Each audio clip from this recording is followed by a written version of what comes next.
early childhood development. Each week we talk about a different stage of children development and what children need. And now, here comes your host. Hello, everybody, and welcome. My name is Taryn, and you are listening to The Parent Thing. I have an incredible guest today. She's a friend of mine. Her name is Basheera, and she is an occupational therapist. I asked her to come on today because I know that there's a lot of stigmas that need to be broken about occupational therapy. I've dealt with a lot of parents who, when they hear the words occupational therapy, they start thinking immediately that there's something wrong with their child and I'm trying to put a label on their child or, something like that. So I thought it would be so cool to have Basheera in today just to break that stigma and talk about what occupational therapy really is and how it's actually so beneficial for children. So welcome, Bash. Hey, Taryn. Thank you so much for having me. Thank you for joining us. So tell us a little bit about you. Who are you? Sure, we're just going right into it. Yes, ma'am. So my name is Basheera and I grew up in a small town. And growing up, I always knew I wanted to work with people. I just didn't know where exactly that's going to lead or what that could look like. And so I started job shadowing. And that's when I came across occupational therapy. And I worked with an OT that works in the mental health space. And I was like, okay, this is it. This is where I want to be. Yeah. And so I got to university. I studied OT for 4 years. I did my community service after that. And then I decided I actually wanted to work with kids, not in mental health. But what I find so interesting is that it's hard to look at anything or any area of human development without looking at mental health. So even though I'm working with kids, we're still looking at mental health of kids, but also mental health of parents, because that usually has a big impact. And research is showing more and more that it actually has a bigger impact on a child's development than anything else in a child's world. So that's, again, become a big focus of my work. And yeah, I've worked in different areas of South Africa. So private practices, in schools, in nonprofit organizations. I started an organization called Diketo Inclusive Education to create inclusive spaces in ECD centers for kids with disabilities. That was really a passion of mine. And just before lockdown, I started my online therapist with my friend Renisha, who's also an occupational therapist. And so that's been the journey we've been on now at the moment. That's where we're at. That is so awesome. So for me, growing up and speaking about careers, there was a certain few that always came up, right? You could be a hairdresser, you could be an air hostess. That's what it was called back in the day, giving my age away. But anyway, you can be a doctor, you can be a lawyer, and you can be a teacher. Those were the ones for me that came up so often because we were almost made to feel like reaching for being the pilot or whatever. Sometimes you feel like you're not good enough or you're not able to do that kind of thing. And so there's many careers that people don't know about. And I did not know that occupational therapy was a career or it was a thing until I started teaching in schools. And I heard one teacher say, oh, this child needs occupational therapy. And I was like, what the heck is that? Then it was explained to me. And then I started finding things right in children. And I was like, oh, occupational therapy. And I become so fascinated with occupational therapy and how beneficial it is that I can honestly say, had I known that occupational therapy was a career, I think I would have gone into OT. Yeah. I remember the first time I met you, or the early days of us meeting, and we're right. I think I did say that to you. Like, this is what I would have done if I could have back then. Honestly, and I still feel that way. Yeah. No, I think you're spot on, because especially as Black and brown children, you're not open to the opportunities. It's not something that's familiar in the communities that your parents may have grown up in, that, oh, there's actually, you can do animation, you can do this form of therapy, you know. Right. It's so limited. It's either medical, accounting, or, you know, become a Right. lawyer or teacher. But even you just saying now in Black and brown children, I just like, it just reminded me that in Black and brown children, the word therapy was not a thing. It was taboo. It was Exactly. like, are you crazy? Like therapy is not for Black people. Therapy is not for brown people. That's Yeah. how we grew up. And I think it's so important that we actually talk about that, because that's something that needs to break. Like therapy is for everybody. Exactly. And, you know, it's still taboo in today's day and age, surprisingly enough. And so when you Absolutely. do get a referral for your child needing to go to therapy, you can almost understand why people would be so defensive against, what, my child needs therapy, because the There's word nothing wrong therapy with is my child, not my child. exactly. Just because Exactly. that therapy word carries so much negative connotation. Yeah, it does. And I think in our context, especially, we've been trained almost in a very, I don't know how else to put this, but with a colonized curriculum. So the approaches that we use in therapy are or what we taught to use in therapy is also comes from a Western ideology, where before therapy even existed in South Africa, there were forms of support, there were forms of help, of mentorship, of learning from each other, which may not have had the term therapy to it. So it's about really seeing, okay, we have this beautiful profession of occupational therapy that comes with a whole lot of different tools and skills that can be used, but how do we adapt it for our South African context? And I think it would be great if families could even understand that, so that when they do get a referral for occupational therapy, it's not as surprising or shocking, but it's more like, oh, okay, this is what it actually means. Right. So let's get into that. What is Mhm. occupational therapy? Like, what is it actually? What does it encompass? Like, I'm sure there's a whole umbrella and many things under it, but what is occupational therapy? Yeah, exactly. So it is a huge umbrella, and basically, to qualify as an occupational therapist, you get to work with anyone who's experiencing a limitation in how they function in their daily lives. So whether it's with eating or dressing or learning or playing or going to work or taking public transport, it's about looking at how to support people to function as best as they can in what they do, so that they can have meaningful lives. And then, of course, if you break it down for the kiddies, then it's looking at play and learning and child development. How is this child developing at their best? How can they play and socialize and learn in environments that are suited for them to thrive as well? I have a couple of issues, Mm. me personally, and I truly believe that I should have been seeing an OT as a child. Truly, I do. There's so many I issues get that you. I have that I'm just like, if my parents saw this, they would have sent me to an OT.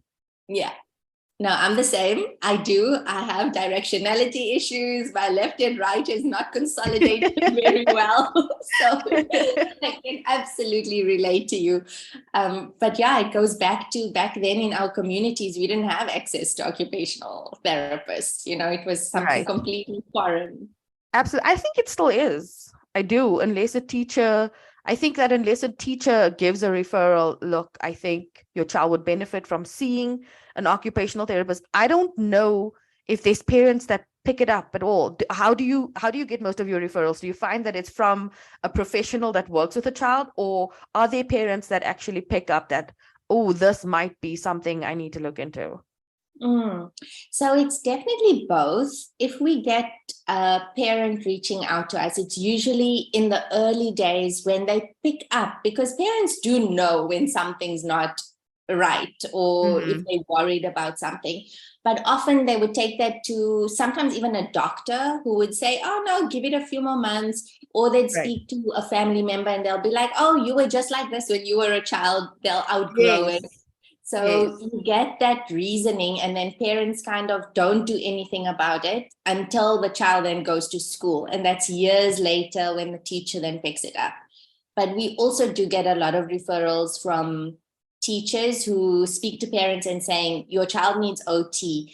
But there's also many teachers who don't understand what occupational therapy is. I was going to say that. Yeah, absolutely. Yes. So they refer to us, but they don't know exactly why they're referring, or, does this child actually need a speech therapist or an occupational therapist, or what kind of therapist does the child actually need? So what are some ways that we can break the stigma around having a child see not just an occupational therapist? Let's talk therapy broad, speech therapist, occupational therapist, educational, like any therapist. What are some ways you think that we can break the stigma and have parents normalize it? I think it's having therapists speak to, if it's in the school environment, having parents meetings where you get to actually speak about what the professions are and why these approaches are needed. So I think in many situations, when teachers also refer to a therapist, they're often in the panic state of, okay, this child's not going to make it now to the next year. Now we really need help.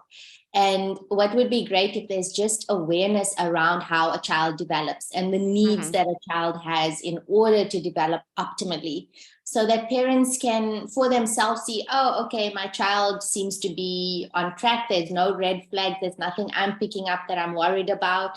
But it would be great if generally parents could become more aware of that and just child development and looking at understanding their kids, because there's a lot of pressure also put on children to be a certain way, especially in the school environment. And if you're going to a particular school, these are the rules, these are the norms, this is what you need to do.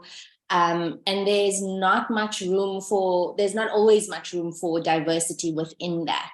And I think also, so it's almost like a mind shift that needs to happen within society generally about what a successful or happy child actually is. It may not be a child who's all A's and and performing in all their sports and doing this and doing that, but what does it actually mean to raise a happy, healthy child? So I think there is a lot of mind shifting and perception change that needs to happen around that. You just said something. You said that parents need to be aware, right, that their child might need an intervention. So speaking of OT specifically, what are some signs or things that parents could look out for that tells them that their child would need to see an OT? So I would say if a child is not reaching, so if it's a little one, if a child's not reaching their milestones, so if they are meant to be crawling, but the crawling is delayed, again, that doesn't mean it's the end of the world or that a child has a problem and needs serious intervention. But it is a sign to say, okay, let's look at what's going on and how can we support this child to start learning how to crawl. So I would say as soon as a parent has that feeling of, is this okay or not? That's when they could reach out just to find out, like, this is what I'm worried about. Maybe the therapist on the call would be like, no, you don't need to see us. It's absolutely fine. Or let's take the next step. So it's so unique for each child. But I think parents, if they could trust their gut feel about something's not okay, to just go with that. And for school-going kids, it's often things like concentration difficulties, focusing challenges, handwriting issues, organizational skills where the child's just all over the place. And then also some like perceptual skills. So if a child's struggling to copy from the board, for example, or social skills if they're having difficulty in the social environment. So it is quite broad. I love that you mentioned crawling because I'm such an advocate for crawling. Like whenever a friend has a baby or a family member has a baby, like the first thing I say to them is, if you listen to nothing else I say to you, please do not put your child in a walker. Like I hate those things. I hate them. I hate them with everything in me, because when in my classroom setting and I have parent-teacher meetings, I have been probably like 95% accurate in pinpointing children who did not crawl enough when they were little. Amazing. Yeah, because there's just so much. Like if you think of spatial awareness, if you think of coordination, if you like, there's so much that's needed in crawling, and parents just put these children in these walkers. I was going to say other words, walkers, but I hate those things so much. Would you agree with me that these walkers are hindering children in ways that like seriously impact them in the school going years? Yeah, no, definitely. The early years are so important. So the early years set the foundation for how a child's going to perform in school. And walkers doesn't being placed in a walker and using a walker doesn't teach the child how to use the right muscles and how to coordinate their movements appropriately when they are moving.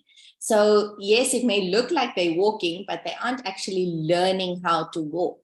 And that also takes its time, and it's a skill. You don't learn it overnight. So a child is going to fall, a child is going to have many accidents, a child's going to take time to repeat the skill in order to wire the brain so that they can then learn how to walk. So yeah, so I'm also completely against a walker, and I mean, it's not like you can have a walker and put the child in for 10 minutes a day, 15 minutes a day. It's okay. Sometimes you need that time to focus. But it is about being strict about how much time you allow your child in the walker. Using it for the child to learn how to walk, because that's not going to happen. I would even say don't waste your money on the walker. Just like buy a playpen then. If you need some space where you know your child's going to be safe, like put the Yeah, baby or the great child in a suggestion. playpen. There's toys Yeah. there. They can then move freely in that constricted space, which also helps with spatial awareness. So I'm just like, don't buy the walker. Yes, Like leave the yes, walker yeah. out of it all. Let's talk about different issues. Okay, so I know that it's super broad, but most commonly things that I find with my kiddos, and if you have more examples, please bring them up. But like things that children do that probably OT would they would benefit from OT, right? So let's talk about W sitting. Why is W sitting? Because that is super common these days. Like so common. And I find myself so often saying, put your legs out in front of you. Let's sit a different way. Like I find that so often. But can we talk about W sitting and why it's not ideal for the little ones? So it touches on the point you just made about the child having freedom to move. So if a child is sitting in W sitting, they aren't able to actually transition into different postures and cross their midline and turn their bodies left to right and reach for things. They really aren't getting the full awareness of their bodies in the space that they are in. It's a very limiting posture. And it also feeds to the postural control and the muscle tension that a child has as they're growing and they develop. And often, if you have low muscle tone, which is also not, it's also something that can be addressed easily with certain movements, certain exercises, certain stabilizing activities. But if a child has low muscle tone, and if you see that they're very floppy, they're often the ones that will go into W sitting because it's the easiest posture to get into. They don't have to activate those muscles that they need to sit upright with a better posture. So that's why I think sitting with your legs straight is definitely the best way. Or even sitting with your legs to the side or cross-legged is also okay, because that allows for a lot more movement and rotations. Also moving the top part of your body differently to the bottom part of your body. So yeah, I'm also not one for W sitting. And it is common. It's common because kids don't move a lot. And Yes. they just spend a lot more time now on screens or just at home, not doing anything, not actively moving and engaging their muscles. So the W sitting would be more common as well with that. So what are some exercises that parents could do, or even teachers that are listening, that could do with their children who are W sitting or have low muscle tone? Because I've got that on my list as well. So we'll just kill the two birds with one stone, is the low muscle tone. I know I've had a couple of children where I could point out, I mean, I'm no occupational therapist, but low muscle tone is so obvious. Yes. When they just flop down, they can't keep their backs up straight. They can't Yeah. sit on the floor for long periods of time. And that affects their concentration because they can't keep Totally. themselves up. So what are Yeah. some exercises that parents and teachers can do with children that can help strengthen the muscles they need to, like their core, like just the muscles Yeah. that they need? So I would take it a level deeper and more foundational in a child's development. So often if a child doesn't have adequate sensory integration, so where the different sensory systems of the body is talking to each other, it would impact the muscle tone as well. Okay.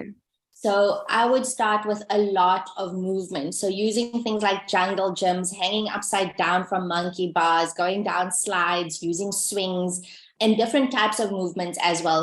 Rotational movements, linear movements, jumping movements, hopping movements. So getting them engaged and active in these different activities.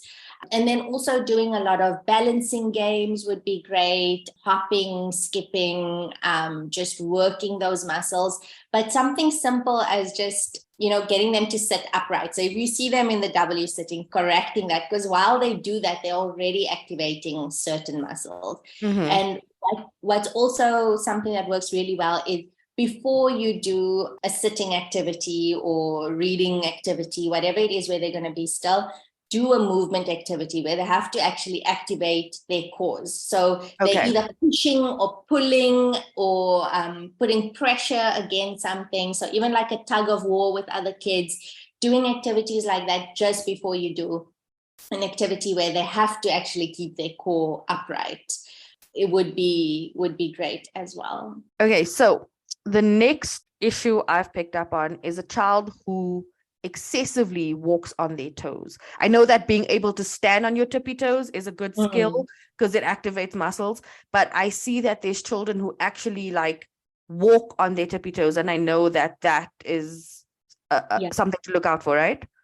Yes, that's definitely something to look out for. And that again goes back to the foundation. So the sensory side of a child's development. So often kids would walk on their tippy toes because they aren't aware of their bodies. So if you don't have good awareness of your bodies and where you are in space, you're going to look for things to give you that extra awareness. And for some kids, it's actually hitting a child that's next to them that makes them realize, oh, this is where I am and this is where my friend is sitting. This is the relation to that. Yeah. Or tapping a pencil on the table, tapping their legs on the chair. So kids have many different tools to help them figure out where my body is in space if they don't know.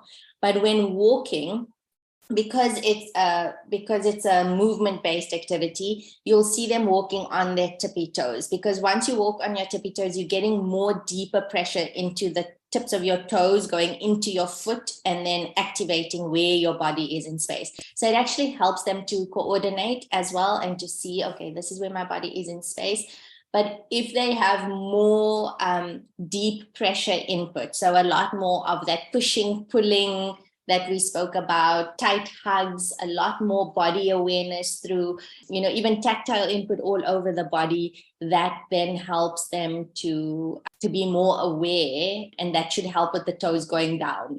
Okay, so let's talk about sensory processing disorders now, because also what I'm finding more often now is children that don't want to get their hands dirty, children that don't want to touch different textures, children who won't walk barefoot on the grass. Like this is more common now than it was like a couple of years ago. Yeah. So let's talk about those and how to encourage parents to let their child access and touch and feel even when they resist. Like get your hands dirty when you're eating, leave their mouths dirty when they're eating, sensory play, walking barefoot, that type of thing. Can we talk about the importance of that and how for parents to encourage children who are resistant to that?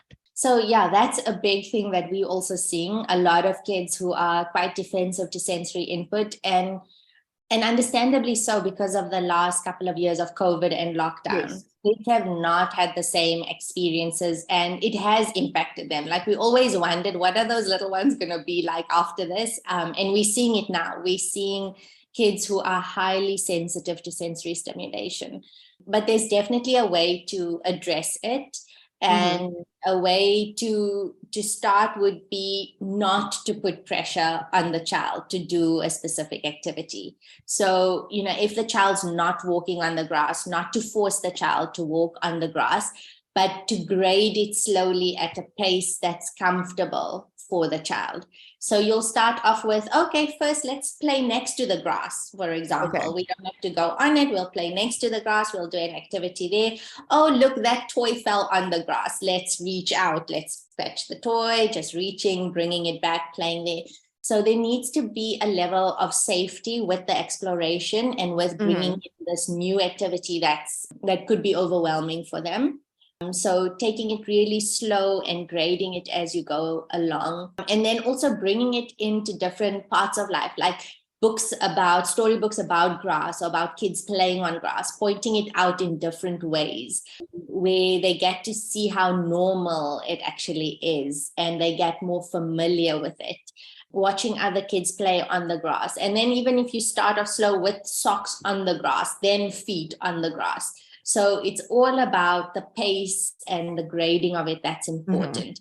And never forcing it on them and never making them feel ashamed for not doing what other kids are doing, even though it's good for them. So messy play is good, walking on the grass is good, but they're not there yet. So no pressure and no shaming of, you're not like the other kids, you should be doing this now, let's try that, which is also very important, because with a lot of sensitivities and kids who are quite sensitive, they often internalize a lot emotionally as well. So if they are getting that kind of feedback, it then also becomes a psychological impact, a self-esteem issue. It could lead to other things. So it's really about just monitoring that.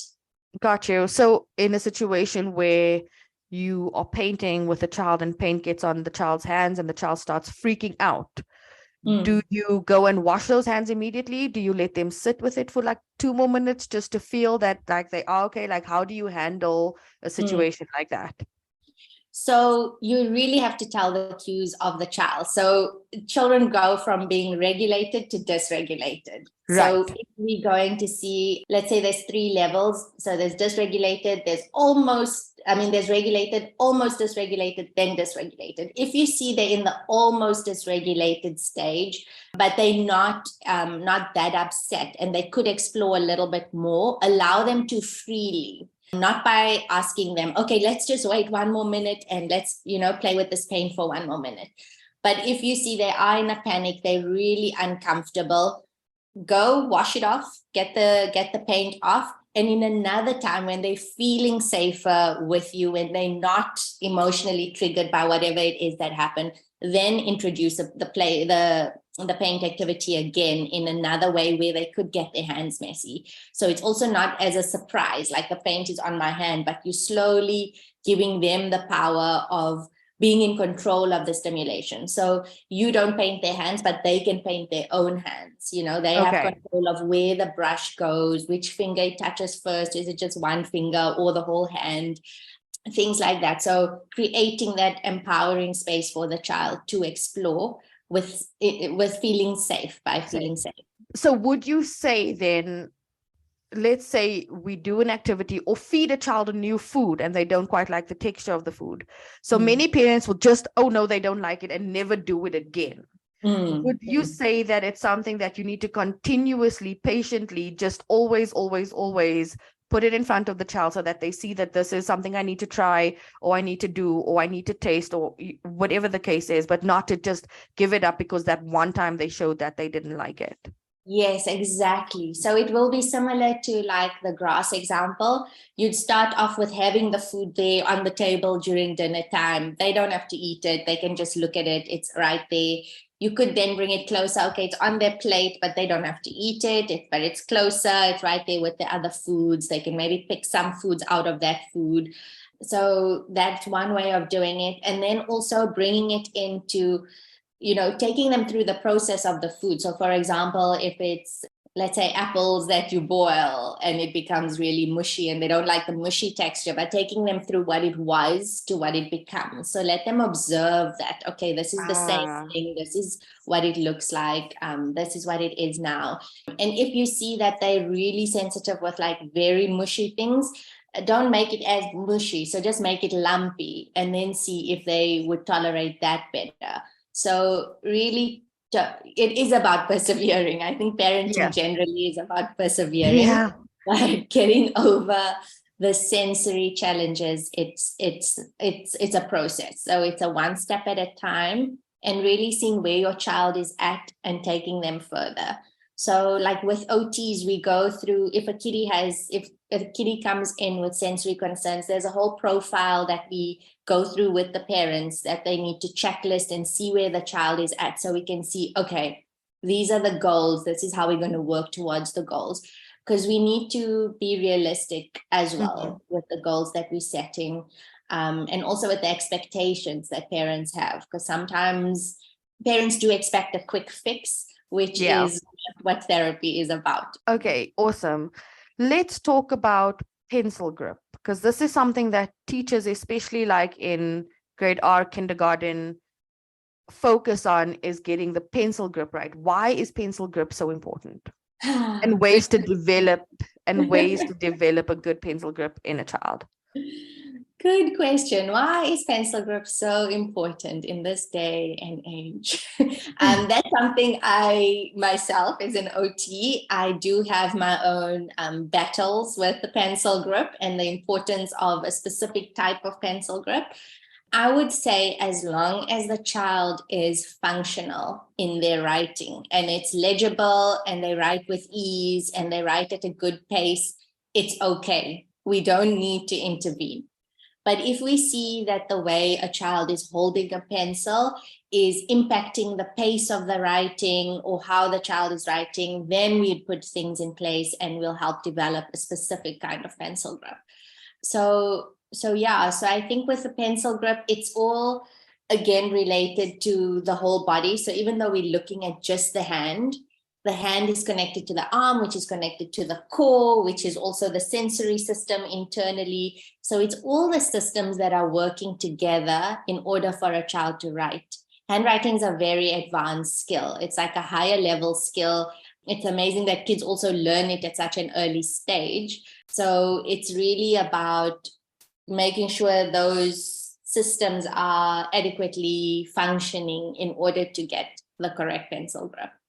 But for me, I would really look at how is this child actually writing. So it's not just about the pencil grip, it's about the actual handwriting. And if it's impacting the output, then we can address it. But if not, let's focus on other things that are going to impact the child long term. What are some exercises or activities that parents can do to strengthen the muscles in the hand to improve not necessarily pencil grip, but a child being able to write?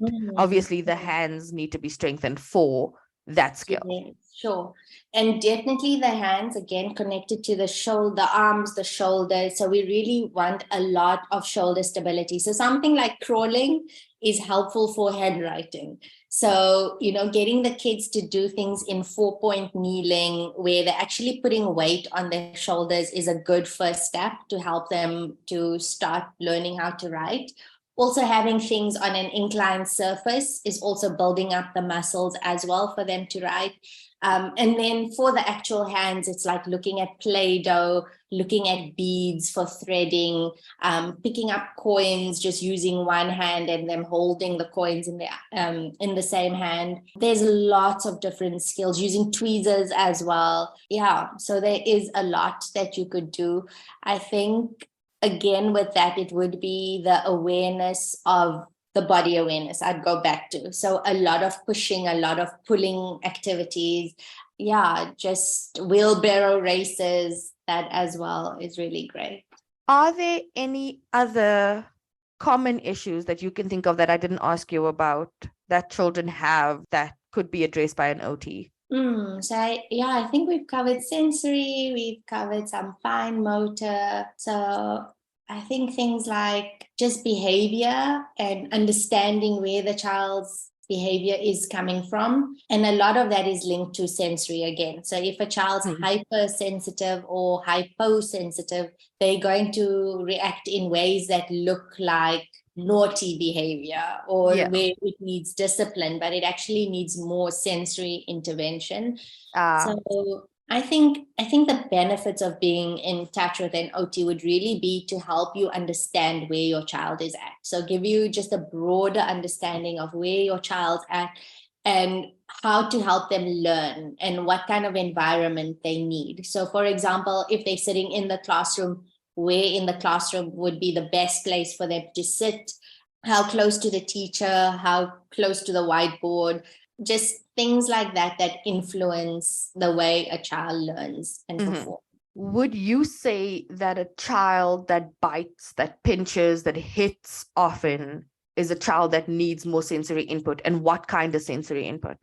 So often it is a child who has difficulty expressing whatever it is they're experiencing. And that experience may be them seeking more sensory input. And that could be anything. It could be, if you look at all of our 8 sensory systems, so it's not just our 5 external ones, it's also our internal sense of movement, our sense of body awareness, and our sense of organ function as well. So if a child is experiencing something within those systems, they would react in an expressive way to communicate, okay, this is what's actually going on, because kids don't always have the emotional language as well to say, I'm uncomfortable, or I don't like grass, or, something like that. So they would find different ways of communicating. And I think in that situation, it would be best to speak to a sensory OT, because it's hard to also tell, okay, let's give them more of this and less of that, because it's hard without doing a screening to see, okay, what does this particular child need? Because each child processes so differently.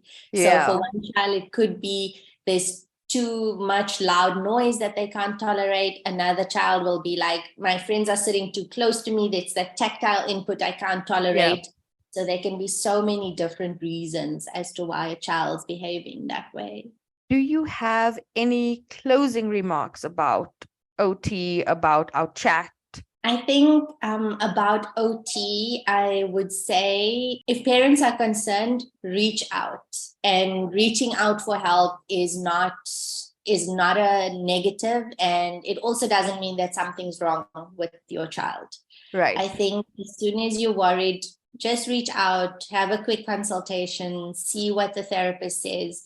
That's most important. And also understanding that OT is really to help you understand your child. And if there are things that you are not getting or not understanding from the OT, then to ask those questions, because that is the main role, is really to see how can a child work within your environment. And going on a therapy journey with a child is a therapy journey for yourself as a parent as well. There's a lot that you'll start learning about yourself through this process, and understanding about yourself and how parts of yourself also impact your child and your child's development. That's awesome. Bash, thank you so much for sitting down with me and having this. I feel like I learned a lot, and I feel like I'm even more obsessed with occupational therapy now than I was before. But before we end off our chat, can you tell our listeners how they can reach you if they want to have a consultation, or if they just want to learn more about occupational therapy or looking out for signs that their child might need an occupational therapist? Sure. So you can find me at myonlinetherapist.co.za, and we also on Instagram and on Facebook. And we have on our website, you'll see we have a free consultation as well. The initial one is free. So it's really to understand what you need and where to refer you and which therapist would be a match for you. So so if there is anything, you can always find us there and learn more about our work and the different forms of therapy that we offer as well. Awesome. Thank you so much again for joining me. Really appreciated it, and I really enjoyed this chat. I really loved it. Thanks so much, Taryn, and keep up sharing the wisdom, your own, and bringing others into this conversation. I think it's so important. And yeah, I'm so lucky to be here. Thank you. Thank you so much. Bye. Bye. Thank you for tuning into the parenting. We hope you enjoyed today's episode. If you have any questions, feedback, or content suggestions, please email us at Taryn@theparenting.com. Please remember to subscribe,